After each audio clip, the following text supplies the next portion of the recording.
All right, we've got another episode of Tailwind. Today we're joined by John Buckner. John, tell us a little bit more about yourself. Yeah, thanks, Austin. So I really am very grateful to you for having me. I have a company called Insightful Selling. I help organizations turn their sales around and get to be high performance sales teams.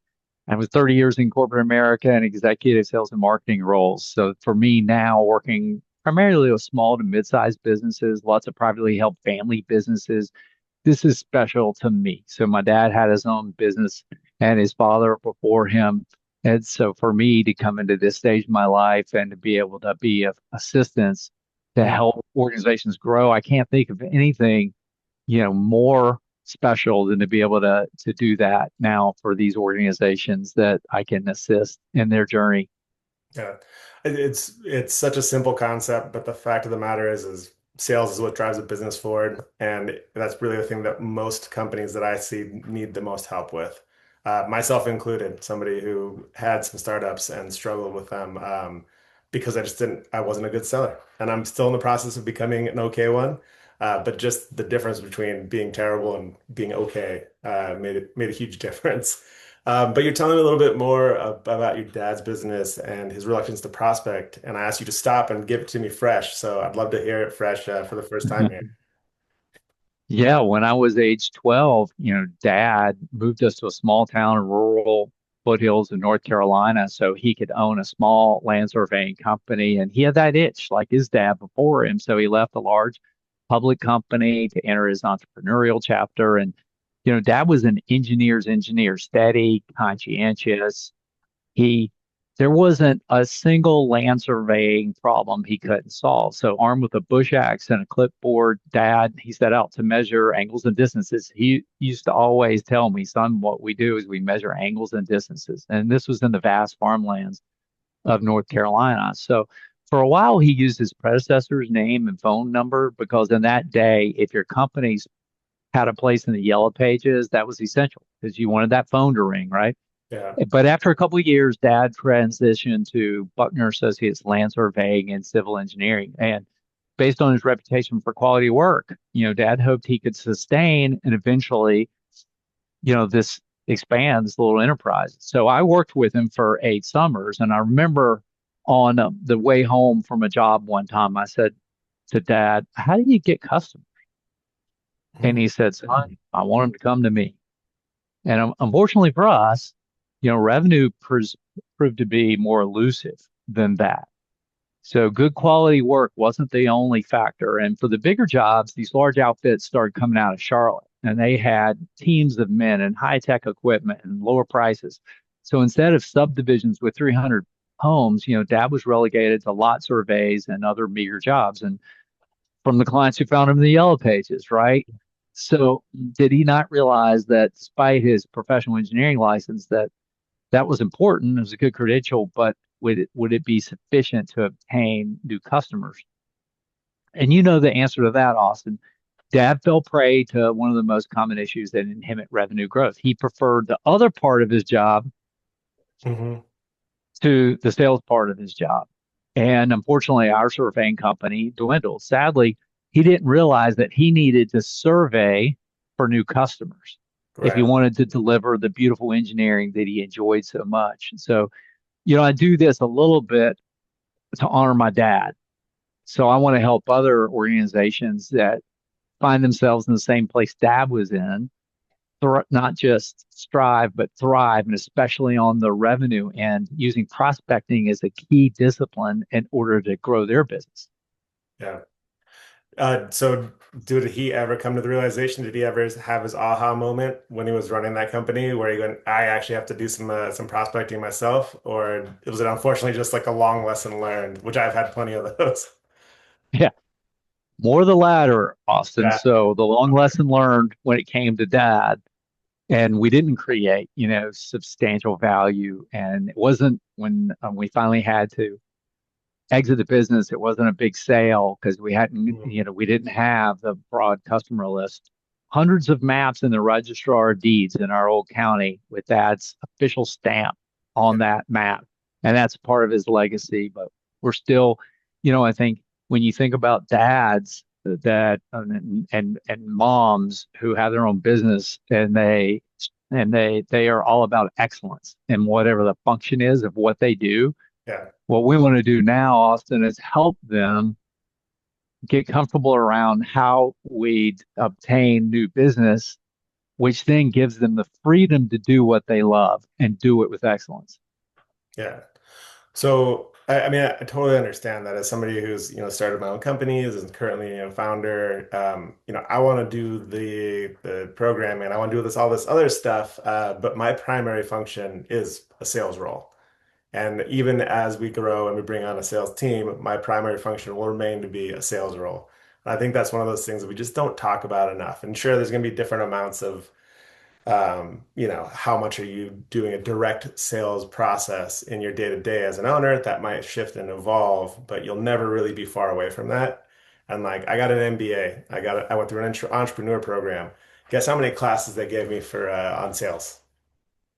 Exactly. And it was the only class that I really needed to have during that entire process. I mean, obviously, I learned design, Yes. all that stuff, but none of the things I learned mattered because I was missing this big part of it. So for small business owners, the owners of their companies or whoever who's out there kind of hesitant around doing this prospecting activity, what are some of the lessons learned that you saw throughout that process and you'd want other people to avoid that mistake of not doing that part of the business? Yeah. So one of the things that I want to share is first prospecting itself. It comes from the Latin root word prospectus. So we know we've heard of business prospectus Hmm. before, but it literally means to look forward, a view ahead. And as entrepreneurs, like you are and I am, we have to have a view ahead. We have to look forward, right? And so literally back in the old days, the word prospector had to do with somebody who was looking ahead to find mineral deposits, Hmm. So this gold mining analogy is very apt here. So I wanted you to know that not very far from me, there was a Carolina gold rush, and it was about 1799. It preceded the California, more famous one, by 50 years, which came around 1848. So what's kind of interesting to me is I thought that the gold miner was the same thing as the prospector, but in Toy Story, they got it right. So this is actually, I don't know if you can see this is Yeah. a little, yeah. So this is the prospector from the movie Toy Story. Yeah. Hmm. So guess what? The prospector actually wasn't the one who extracted the gold. Yeah, that's right. The prospector's role was identify the promising territory, so find the place, study the clues, search for signs, test likely locations, separate promising claims from barren ground, and keep moving until the valuable source was found, the vein of gold. So only when the gold was discovered could the serious mining begin. So this guy was all about discovery. Hmm. Okay. He was about discovery, and that's kind of where I want to start. You got to fish where the fish are, Yeah. and so let's just understand that. Sorry for jumping to another metaphor, but the All good. prospector would say, where in tarnation do we look, right? And he would just take his pan and kind of try out different streams, and there'd be a lot of dirt in the pan, a Hmm. little shallow mountain and hillside streams, until finally a few flecks of gold would kind of surface to the top. So gold, it kind of surfaced to the top of the dirt when you would shuffle the pan. It was a process, as you know, because you do this, of sorting and sifting, Hmm. right? But the first thing was to fish where the fish are. So we know that from our marketing friends. So target markets, we want to make sure that we know the market segment, the industry. We want to know the geography. So what are the boundaries? Kind of like that. Like what are the parameters and the boundaries of this map that we're looking at? He was great at drawing maps. The ideal client profile and the buyer's persona. So that's kind of where we start. And that makes our work super efficient. So one of the biggest pitfalls for salespeople is they have this contention. They'll go, well, this is a big time waste. I have to invest a lot of time with a lot of uncertainty. So one Hmm. of the unlocks in prospecting is make your time more valuable by being efficient Mhm. and by fishing where the fish are. And that's the upfront work to define where we're, our landscape, where we're going to put our rod and reel into the water. Or in the case of the gold miner, where he's going to stick his pan in what creek or crick if you're an old timer. I think both are good. So, I mean, I totally understand like the metaphor there and how it's supposed to help us kind of start going through that process. But, would you say that the prospector still is going out there and maybe testing the hypothesis and finding some empty cricks and having to go to the next one? And is it, one of these things where you can plan, but at some point in time you got to just take your gold pan and get out there? I really appreciate that you've embraced my metaphor and you've taken my words and flung them right back at me. Yeah, yeah, there's an experimental nature to this, Yeah. and there's a needle in a haystack nature. So Mhm. that we cannot exhaust all the cricks out there. In fact, we got to be willing to stick our pan in a lot of different cricks, or we've got to stick our rod in a lot of different ponds in order to find the fish. Now, but we're going to be efficient by being a little bit more selective with that. And then the other thing I wanted to do is to help you gauge effort. So going back to the other pitfall is that salespeople go into this fear of rejection mode. Mhm. I'll tell you why they do it. It's, prospecting math. So know your ratio. All right. So let me just give you an example. If you have 100 prospects, it could lead to 20 conversations and then 10 meetings and finally 5 projects. Right. So the paradigm that people get stuck in is that's a 5% hit rate, right? Know your ratio. Yeah. Five out of these 100 prospects are actually going to be projects or wins, or that's my close rate. Mhm. So the way most salespeople think of it is that's 95% rejection, Right. right? But that's the wrong mindset. So I think part of what you do on your show, Austin, is that you kind of shift mindset. So let's not think of that as 95% rejection rate. Let's think about it as 5% yield. Yeah. I like that restructuring for sure. Yeah, 5% yield. So know your prospecting math, know your ratio. And if it's 5% yield, that's kind of set up my work plan, right? So now I know that I've got my quotient of work is 100. So who wouldn't do that? Because we know the value of those 5 projects in business to business, let's say. We know the average value of 5 projects. So who wouldn't put out the 100, outreach, that Yeah. first contact, right? Let's begin by doing the initial outreach, whether that be by email, by LinkedIn instant messaging, by text messaging, by direct mail, or some other sort of, or making a connection at a networking event and going home and putting that into our CRM because we've had a real quality touch and saying, that's a prospect. I'm declaring that as one of my 100 prospects. Who Yeah. wouldn't do that if they understood that it's not about 95% rejection, it's about 5% yield? Yeah. Yeah, and it's also interesting to go back to like the very direct prospecting like example. And it's been a long time since I, was on this little class field trip, but I remember them talking about how these prospectors would go out into the wilderness all by themselves looking for a long time, and then they would get insanely rich because they would find that vein of gold. But they were out there looking for that vein of gold for a long time, but they were getting there probably in their instance like 1% of the time that they were actually hitting on their idea, but that was all it really took. And to some degree, it's like, you can have those higher customer acquisition costs to be able to say, look, I might need to reach out to 500 people, but if that yields me 1% and I get my 5 people, that could be all I need for the entire year, depending on how your business is structured or how things are, what your rates are or anything like that.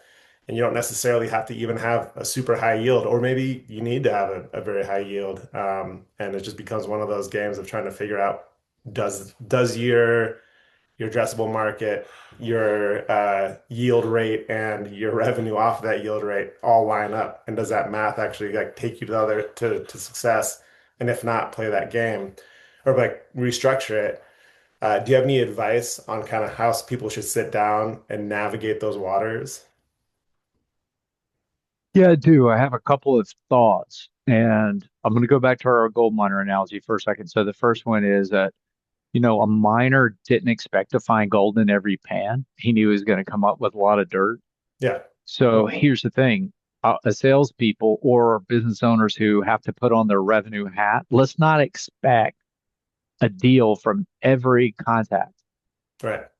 Let's not expect a deal from every call. So let's first understand the yield going back to our point. And the other one I want to mention, and this is the number one quality, and it addresses the number one pitfall of prospecting. So Hmm. the number one quality is persistence. So persistence is rewarded with gold. We have to be able to persevere, right? And then we what it addresses is giving up too soon. Hmm. So inside that ratio, 100 to get five. What I didn't touch on, and I want to provide this as another point, is how many touches is it going to take? Yeah. So this is the cultivation part, right? So here's the data. So 80% of consummated sales require five or more follow-ups. And the average to get a first meeting, so a face-to-face like you and I are having now, is about eight. Yeah. So I had this recently. I have a guy that I met at an event. He has the need for my services. He even indicated that in small talk at one of the breaks. So I tell you what, I'm at about five and I'm ready to give up. Yeah. Full confession. I'm human too, Yep. right? But I know the data says eight to get a first meeting. He's not rejecting me. The need hasn't gone away. However, timing, right? Convenience. But here's another part and getting it scheduled. And I've really worked on this. I've made multiple suggestions because I know in order to get together, we can sort of get to an understanding, maybe form up kind of a contract about what I might do to serve him on his journey to get to where he wants to go. And I've portrayed a better way. I've portrayed already in my communications a clear path to the destination I know he wants to go, where I can guide him as his guide. He's the hero. I'm the guide. Okay. Yeah. But here's the thing, the need or the pain or the aspiration that that is going to be the motivating force. Lots of motivation. One is I'm in pain and the situation's become intolerable. That's not the case here. Mm. It's I have goals of growth and I aspire to that pot of gold at the end of the rainbow. Yeah. John knows the way and he could actually help me get here. So it's more aspirational. But this is the problem with aspirational stuff. It can be postponed for a while. Big time. So I'm in postponement purgatory. I don't like it, Yeah. but I can already tell you, Austin, that it's going to take me at least three more touches. But because of this podcast today, I ain't giving up Yeah. because I want to be this guy and I want to be able to tell you in a few weeks or maybe a few months it might take that I actually got that piece of business that I told you about on the podcast. Yeah. I want to hear that you got it for sure. It's funny. It's funny how somebody can have a goal, but then, especially, it might be in the situation where if you're telling him he needs to prospect more, he might be like, I don't know if I want that pot of gold more than I want to pick up the phone and call somebody that doesn't know me at the moment. So the pain might be imbalanced in the wrong way. Um, so yeah, so I mean, like, so you talked about like, the gold rush near you, North Carolina. Is there anywhere that we can dig out of this and like, are there other gold rushes we should take into consideration and what those might help us understand about the prospector? Because I had not really ever put it together with an actual gold mining, or sorry, I keep switching back and forth because I had gold miner and prospect as the same thing in my head before we started talking. Yeah, I want to tell you, I want to go back to that analogy again at the end and just tell you about what happened in North Carolina because I don't think everybody knows the story because it was much smaller. But before I do that, I just wanted to echo something you said at the very outset. And you said it was profound. Revenue is the lifeblood of any business. Hmm. So, the entire financial framework of a business, from the budget to expenses, even how we pay everybody, including the owners, it all begins with revenue. So selling's a critical part to play, right? So there's no doubt that recurring revenue from existing customers is vital. Like that's a part of it. You have to retain those customers and try to go deeper, more customer penetration. And then it's retention over time. Nonetheless, with all of that said, the ultimate measure, and this is going to go straight to prospecting, the ultimate measure is how many never done business before with accounts did we obtain this year? It's Yeah. the ultimate question often. And here's the reason why. It tests whether our value proposition is current and working now Hmm. in the present. Remember, some of those customers you acquired a few years ago, good for you. You've been able to retain them, but they bought on the basis of who you were 36 months ago. Hmm. So what I always like to do is, I like to know, do we have the capability of winning market share in 2026? Yeah. All right. So on the tip end of that spear is prospect. So, and I'll tell you what, upstream for this customer acquisition goal, the ultimate measure, you guessed it. It's a prospector. It's this guy. Yeah. Or, for certain hours of the week, every week, we're going to be this guy. And the way I want to think about it is daily ritual, weekly measurable, monthly review. If we can Hmm. do the daily ritual, set aside a few hours a day or more, depending on your business. And if we have a weekly target measurable, don't measure every day, but measure every week because inside the week there can be some puts and takes. And then monthly review, what is that? That management, direct, and skip level care about what's happening. Because remember, there's a lag with prospecting. What you do today may not pay off for 60, 90, 120, 180 days. So it's a lag. There's a lag between effort and return on investment. Yeah. Big lag there. So get started today, right, with prospecting.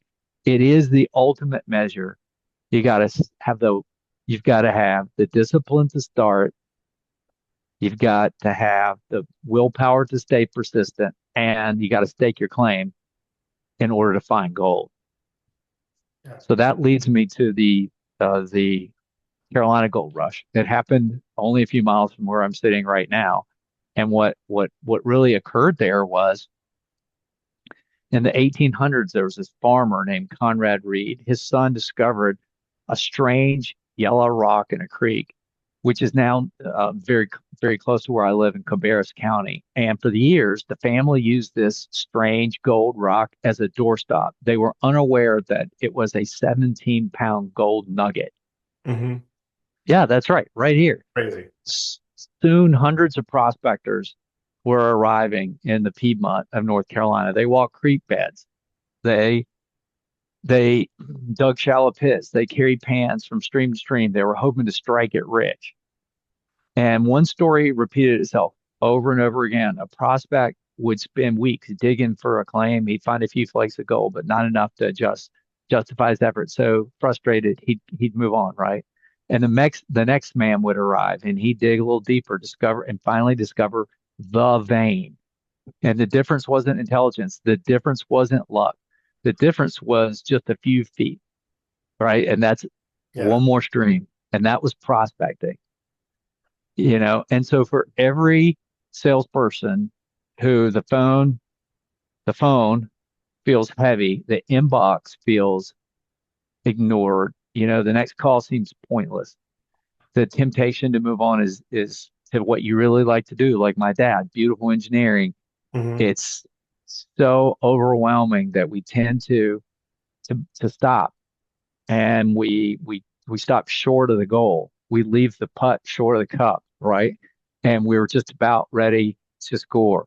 And that's the message I really want you to have coming away from today's podcast is, the Carolina Gold Rush wasn't won by the guys that found the first flakes. It was won by the prospectors who kept digging when everybody else went home. Yeah. And that's the reward. Yeah. It's worth it's worth pure gold. It definitely is. I really want to.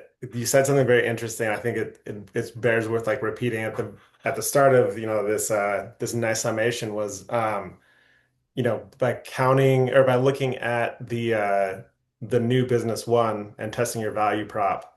Like just thinking about it from the perspective of if nothing else other than to understand how the market has shifted, it's worth doing it, right? Because it's like, well, you might have a value prop that made sense in a market that, like you to your point, 2, 3 years old, your value prop did exist and it did make sense and it could sell. But who knows what changed in those 3 years? Who knows what changed in the last 3 months? I mean, things with technology are so volatile now. And just to be able to continue to maintain those conversations, just to find out. I mean, you were talking about the yield of the revenue, which is obviously the goal at all times. But the other 95 conversations are at least helping you understand maybe my value prop needs to evolve. Maybe what they're giving me isn't the direct gold, but it's the flakes to then start understanding I have to start rethinking how I talk about what we do. Doesn't mean that the value has changed or you aren't providing it, but how it fits in the marketplace has changed. If you're not talking to the people on a regular basis, it's gone from there. Um, I think that one's so important because I've made those calls to different groups and I've had, a month where it felt super dry, but I learned a ton during it. It didn't give me any revenue, so it still kind of hurt. But at the same time, like I just think that's such a valuable perspective. And then to think about also what you do now, how that affects you. You're saying 30, 60, 90. I've had things where I've started a deal prospecting from a year ago that are finally getting over the line and we're worth every step of Yes. it. But now what I need to think about too is, I mean, I hope everything I do today lands in 30 days, but I have to also acknowledge that it might be something that lands in 2027 or in some instances in 2028 and just continuing to have that persistence that you were talking about and saying, all right, well, maybe it's that next stream, or maybe I just need to keep working a couple feet down from here and not give up and not have like a couple more touches. Um, so I really like that. It's going to take me a while to remember to think of prospecting and mining as different, but I'll eventually get there. Any other final thoughts? Just kind of put a nice bow tie on, what we've talked about so far today. Yeah, let's not be discouraged.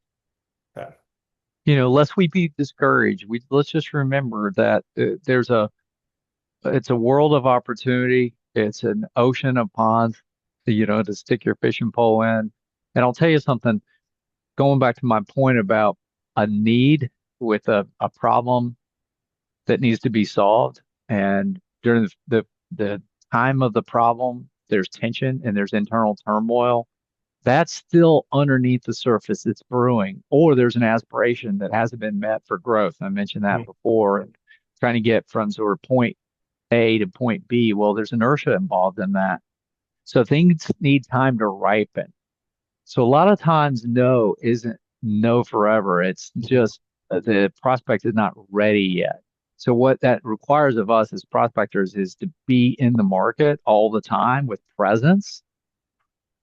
So Yeah. don't make no mistake that the effort is not wasted.